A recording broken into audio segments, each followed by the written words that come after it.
Coumarin को अपना गुरु बनाया और गुरु बना करके राम राम राम राम राम राम की रटन लगा ली। प्रहलाद जी पाठशाला में पढ़ने के लिए जाने लगे तो बच्चों को भी राम राम सिखाने लगे।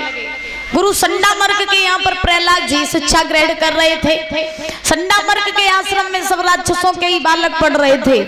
प्रहलाद जी उन राक्षसों के बालकों को राम राम राम राम सिखाने लगे। एक बार संडामर्ग ने देखा कि प्रहलाद तो राम राम सिखा रहे हैं, तो प्रहलाद जी को पकड़ करके हिरण्यकश्यप के पास में ले गए संडामर्ग और कहा, हिरण्यकश्यप देखो महाराज, तुम्हारा बालक ये राम का नाम ले रहा है, तुम्हारे बैरी का नाम ले रहा है, इसको रोको। जब राजा का ही लड़का बैरी का नाम लेगा, तुम्हारा ही लड़का जब तुम्हारे बैरी का नाम लेगा तो फिर बाकी लोग कहां जाएंगे, रोको इसको। हिरण्यकश्यप ने प्रहलाद को समझाया, प्रहलाद नहीं माने। हिरण्यकश्यप ने बहुत कहा, उसने तेरे चाचा को मारा, उसका नाम लेना छोड़ दे। प्रहलाद जी बोले, नहीं पिताजी तुम्हें छोड़ सकते लेकिन नारायण को नहीं छोड़ सकते। उसके बाद हिरण्यकश्यप ने प्रहलाद जी को विष देना चाहा, प्रहलाद जी बच गए। सर्पों के बीच में डलवाया, प्रहलाद जी बच गए। खोलते हुए तेल में डलवाया, प्रहलाद जी बच गए। पहाड़ से नीचे फेंकवाया, प्रहलाद जी बच गए। हाथियों के बीच में डलवाया, प्रहलाद जी बच गए। अब जिसका भगवान रक्षक बैठा हो दुनिया में, कोई उसका कुछ बिगाड़ सकता है? लेकिन इतना जरूर है, भगवान पर भरोसा होना चाहिए। परीक्षित जी, भरोसा है तो सब कुछ है, भरोसा नहीं है तो कुछ नहीं है। प्रहलाद जी को हर तरीके से मरवाना चाहा हिरण्यकश्यप ने, लेकिन प्रहलाद जी नहीं मरे। हिरण्यकश्यप की बहन थी सैका, उससे कहा तुम प्रहलाद को ले जाओ, इसे दफना दो आग में। सैका के पास में शीतला चीर था, उसको जब वो ओढ़ लेती थी तो अग्नि का प्रकोप उसके ऊपर नहीं होता था। सैका ले गई प्रहलाद जी को पकड़ करके जंगल में, और जंगल में ले जा करके प्रहलाद को पहले तो समझाया, बेटा मान जाओ, बैरी का नाम लेना छोड़ दो, उसने तुम्हारे चाचा को मारा। तो प्रहलाद जी बोले, बुआ अगर मेरे भगवान ने मेरे चाचा को मारा तो तुम्हारे भैया ने तुम्हारे दूल्हा को मारा है? तुम्हारे पति को मारा। तो ऐसे हम तुमसे कहें कि तुम अपने भैया को छोड़ दो तो छोड़ दोगी? भगवान आज प्रहलाद जी कहने लगे अपनी बुआ सैका से, बुआ तुम हमें कह रही हो, हमसे कह रही हो कि हम भगवान का नाम लेना छोड़ दें, लेकिन मेरी एक बात सुनो कि मोए राम नाम प्यारो और बुआ जी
तो सैका कहने लगी, तेरे राम ने तेरे चाचा को मारा।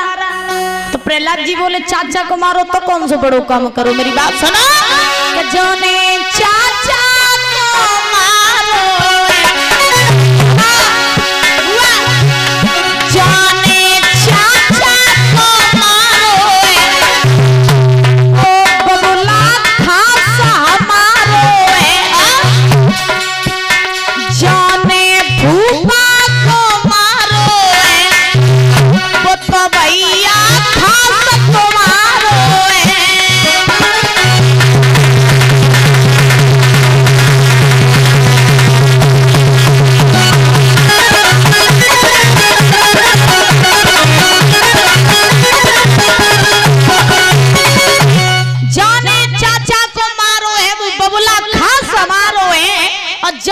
भूपा को मारो है वो भैया खास।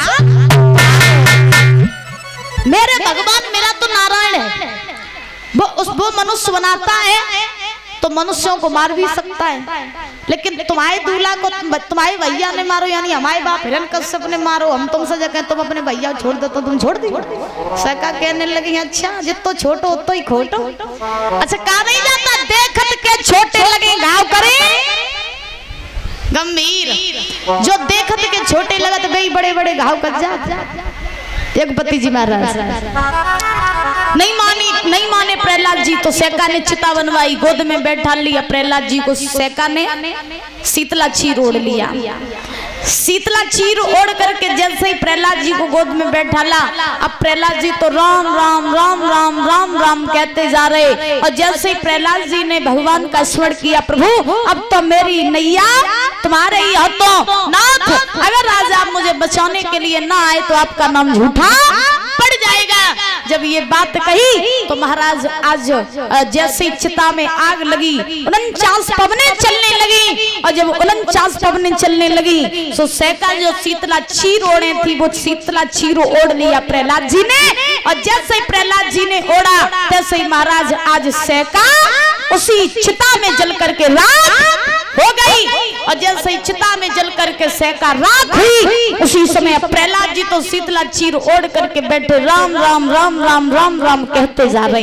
सैका जल की भस्म हो गई। गांव वालों ने देखा कि देखे प्रहलाद जी कहीं जल करके भस्म तो नहीं हो गए चिता में।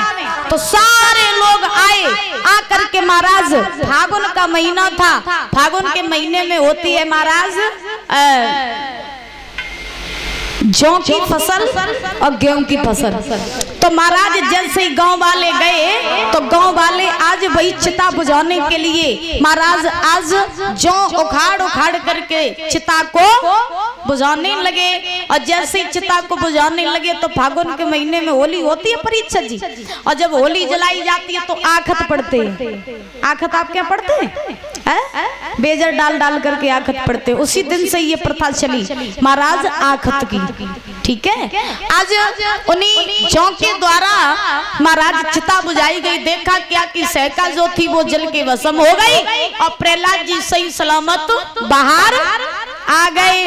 और जब से बाहर आए उसी दिन से आज प्रहलाद जी जो थे अपने पिता हिरण्यकश्यप के पास में पहुंचे। पिताजी राम राम। अब जो हिरण्यकश्यप ने देखा कि अरे ये तो अभी भी नहीं मरा, तो हिरण्यकश्यप को बड़ा ही क्रोध आया। हिरण्यकश्यप ने खम्भ को गर्म करवाया। खम्भ गर्म करवा करके आज उस खम्भे में से आग की लपटें निकलने लगी। तो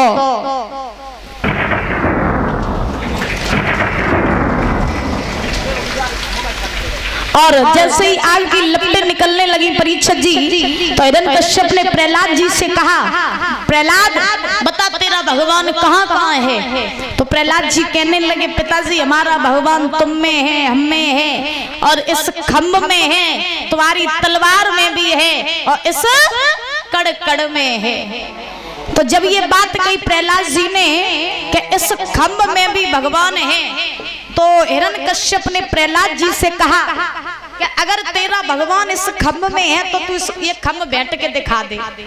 अब प्रहलाद जी मंजिल पर आते आते डगमगाने लगे। जब उन्होंने देखा कि खम्भ लाल रखा है, आग की लपटें निकल रही हैं, तो उसी समय परीक्षित जी आज ध्यान रखना, प्रहलाद जी घबराने लगे कि अब हम इस खम्भ को कैसे भेंटे।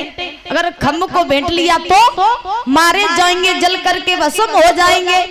उसी समय परीक्षित जी आज भगवान ने देखा कि हमारा भक्त मंजिल पर आ करके डगमगा रहा है, तो भगवान ने चींटी का रूप बना लिया, उस खम्भे पर रेंगने लगे। अब जैसे ही खम्भे पर रेंगने लगे भगवान, अब प्रहलाद जी ने देखा जब छोटी चींटी को कछुना है बहुत, हम तो बहुत बड़े हैं, सो चल करके प्रहलाद जी ने उस खम्भे को भेंट लिया। बोले